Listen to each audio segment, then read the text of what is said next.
નમસ્કાર, આપ જોઈ રહ્યા છો નેશન પ્લસ ન્યૂઝ. હું છું આપની સાથે હેતલ ભગત.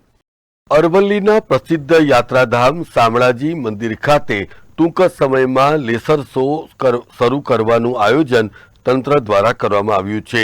આ લેસર શો પહેલા ટેસ્ટિંગ હાથ ધરવામાં આવ્યું હતું.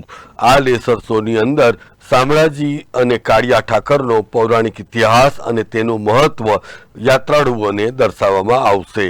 અત્રે ઉલ્લેખનીય છે કે ગુજરાત સરકાર દ્વારા તમામ યાત્રાધામ ઉપર મોટી સંખ્યામાં મુલાકાતીઓ અને દર્શનાર્થીઓ આવે તે પ્રકારના આયોજન કરવામાં આવી રહ્યા છે. જેના ભાગરૂપે હવે કાળિયા ઠાકરના શામળાજી મંદિર ખાતે પણ લેસર શો નિશ્ચિતપણે મુલાકાતીઓ માટે આકર્ષણનું કેન્દ્ર બનનાર છે. સરકાર દ્વારા લેસર શો માટેની તૈયારીઓને આખરી ઓપ પણ આપી દેવામાં આવ્યો હતો. Kapil Patel, Nation Plus News, Aravalli. સમાચારોના સતત અપડેટ મેળવવા માટે અમારી નેશન પ્લસ ન્યૂઝની યુટ્યુબ ચેનલને સબસ્ક્રાઇબ કરો, બેલ આઇકન દબાવો અને જોડાયેલા રહો ફેસબુક, ઇન્સ્ટાગ્રામ અને ટ્વિટર પર.